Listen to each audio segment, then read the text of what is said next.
Baik, Assalamualaikum warahmatullahi wabarakatuh. Pada hari ini kita akan membahas PLCTP CP1L pada software CX Programmer. Sekarang kita buat program baru, device name bebas, device type CP1L, CP1L, kemudian setting. Di sini saya memakai tip CPU type yang M, kemudian network type itu USB.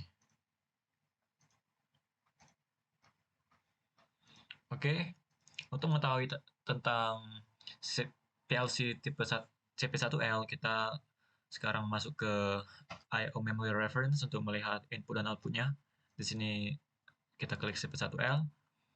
Oke, di sini kita bisa lihat terdapat input dan output, juga memori yang terdapat untuk PLC tipe CP1L.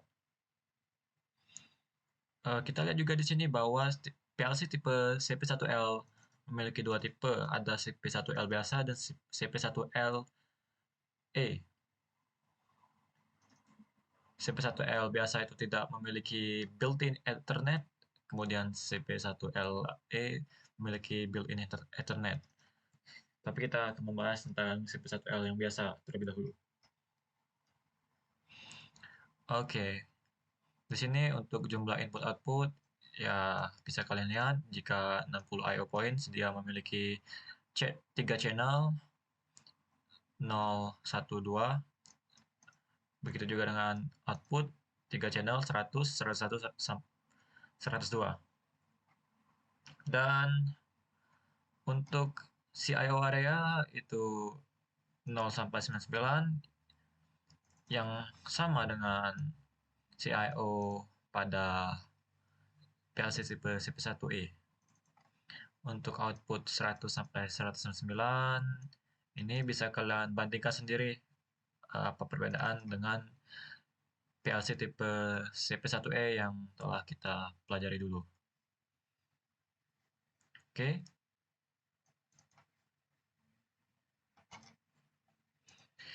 Nah, apa hal yang membedakan pada CP1L dan CP1E? Kita lihat di sini.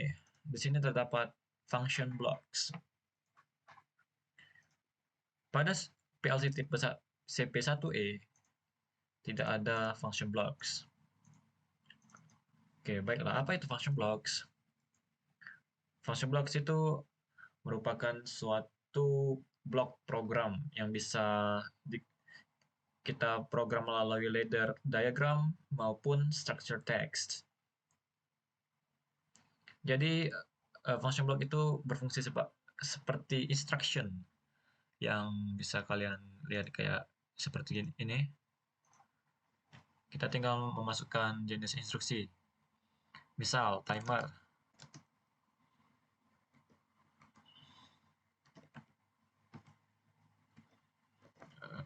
Nah, udah agak lupa. Oke, seperti ini.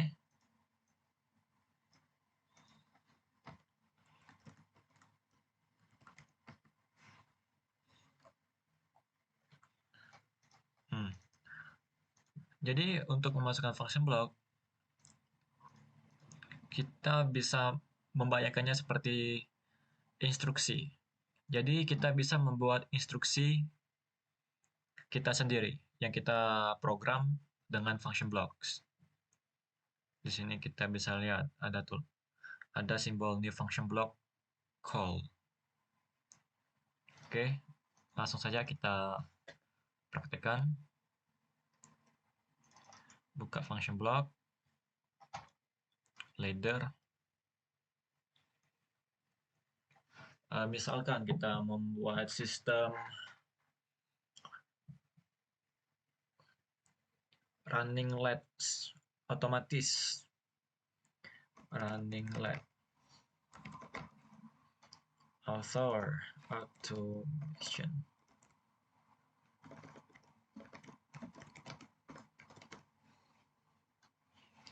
Bisa protection. Ini pakai password, comment, memory. Itu kita atur sendiri, running LED. Terus kita klik 2 kali pada running LED, dan timbul interface seperti ini. Oke, di sini ada internal, input, output, in, out, externals.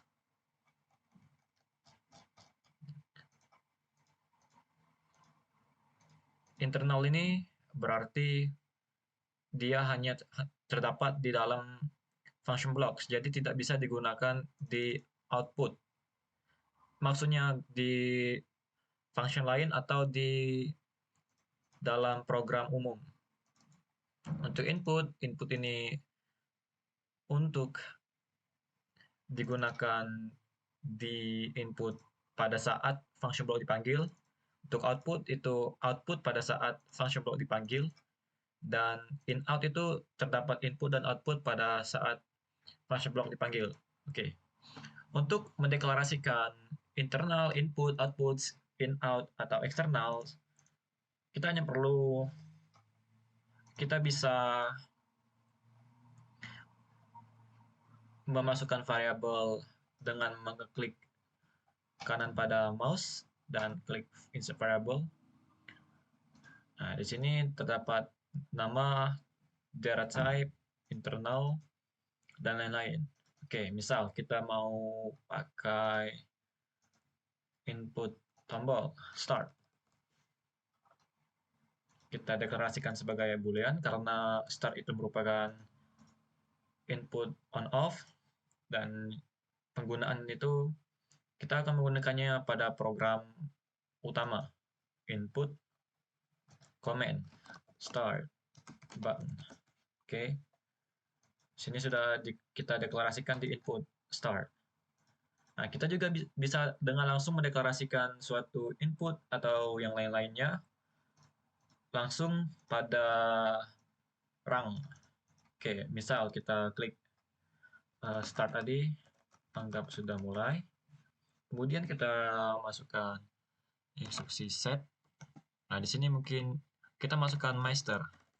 Oke, master. Master ini kita set sebagai internal. Nah, jadi langsung terinisialisasi di internal. Internal master. Kemudian kita mau memasukkan untuk sistem off. Ini sistem start. Ini sistem off. Di sini kita langsung bisa mendeklarasikan stop. Kita set ke input dengan data type bool, kemudian klik OK.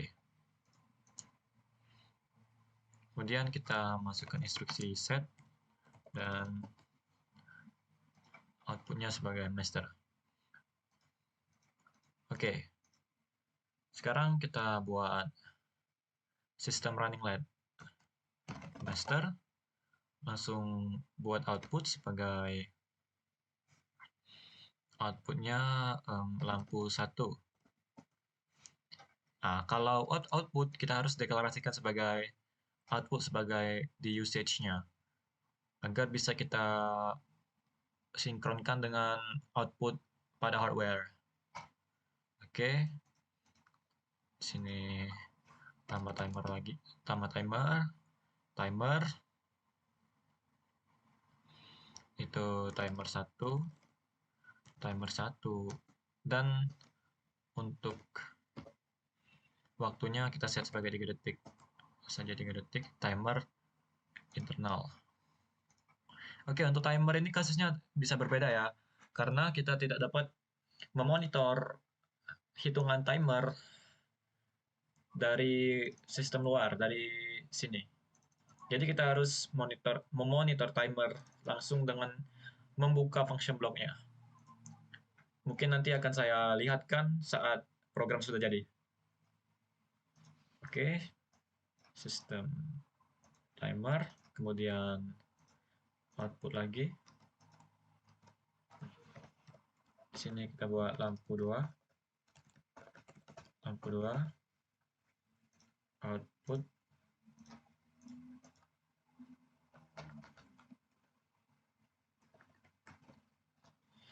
kemudian timer lagi.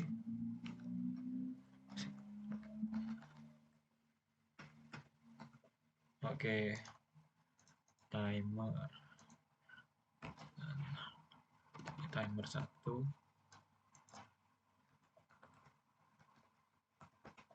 Oke, kemudian kita tinggal kepas lagi.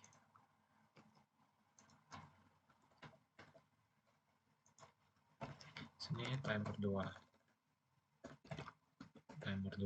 kita set sebagai internal, kemudian ini kita ubah ke timer 2 karena ini tadi belum diganti.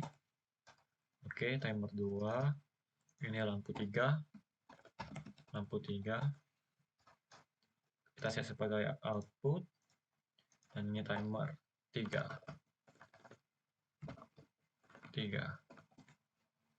internal.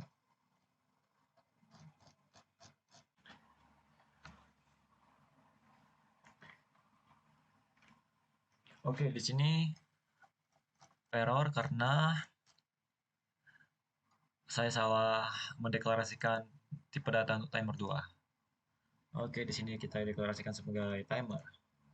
Tuh, langsung on lagi dia. Oke. Di sini harus hati-hati ya guys, karena salah sedikit saja nanti akan merah. Jadi harus tetap teliti. Oke. Program sudah jadi. Mungkin kita ini buat output. Oke.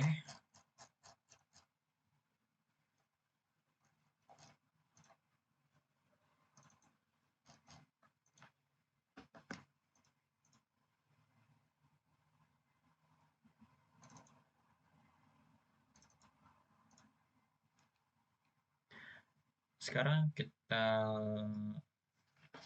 play always on, terus klik F. Di sini kita bisa memilih function block definition yang telah kita buat tadi.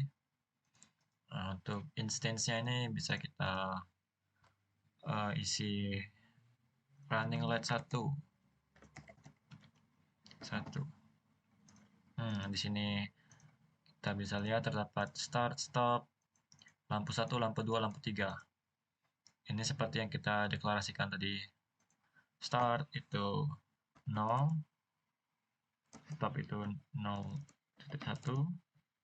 lampu 100, 00, kemudian lampu 2 100, 01, lampu 3 100, 02. Oke, kita simulasikan.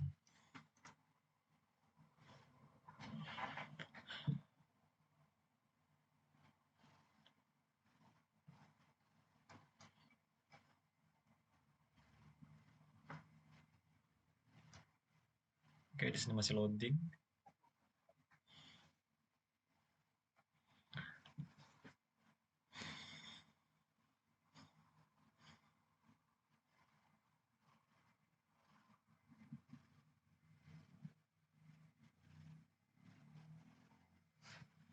Oke. Sekarang saat kita tekan start. Oke, dia tiap 3 detik. Nah, di sini kita tidak dapat melihat waktu. Untuk melihat waktu, kita harus lihat di dalam function block itu sendiri.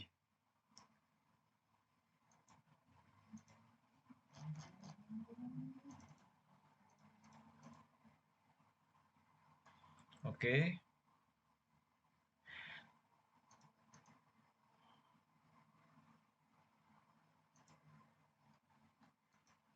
Di dalam function block ini juga terdapat en dan eno. Apa maksudnya itu? En itu merupakan input bawakan atau input yang telah disediakan secara otomatis untuk menghidupkan function block tersebut. Dan output ini akan menyala jika function block tersebut berfungsi. Oke, misal kita ubah always on menjadi suatu tombol 02. Kita buat komen seperti F1 on. Kemudian ini kita buat sebagai internal memory untuk F1 on indicator. Oke. Kita simulasikan. Nah, di sini misal kita tekan langsung start, klik enter. Oke, di sini tidak ada perubahan sama sekali. Kan di program utama kita lihat start bernilai 1, tetapi saat function block ditekan dan kita lihat isi dari function block, input start masih bernilai 0.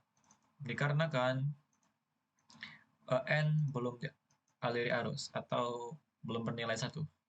Kemudian kita alirkan arus ke n.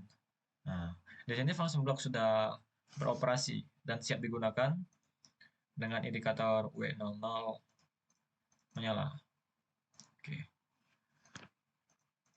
Kita juga bisa menghapus indikator ini jikalau memang tidak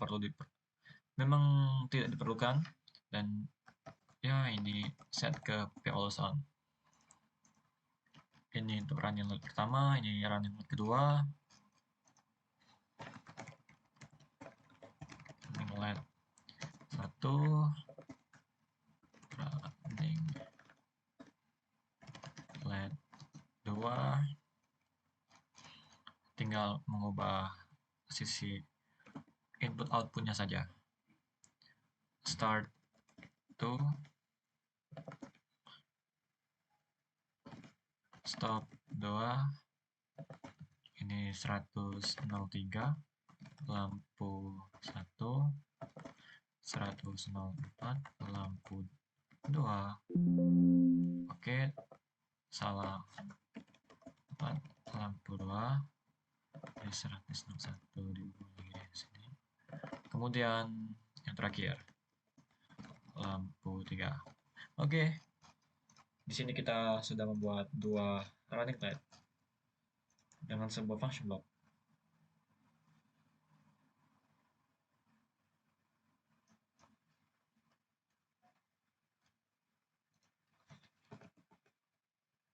Oh, oke. Di sini kesalahan saya, karena jika ingin untuk memanggil 2 function block dengan source yang sama, kita harus mengubah. Oh, nggak bisa. Berarti harus memanggilnya langsung dengan F. Nah, di sini kita membuat nama yang baru. Oke, di sini. Jadi 2, 3. Ini 103, 104, dan 105. Oke. Jadi perhatikan nama dari function block itu sendiri. Start.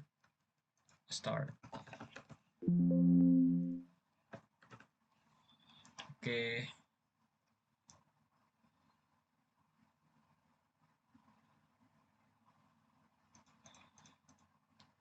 Baik, mungkin itu saja materi yang dapat saya sampaikan pada kesempatan kali ini. See you in the next video. Bye-bye.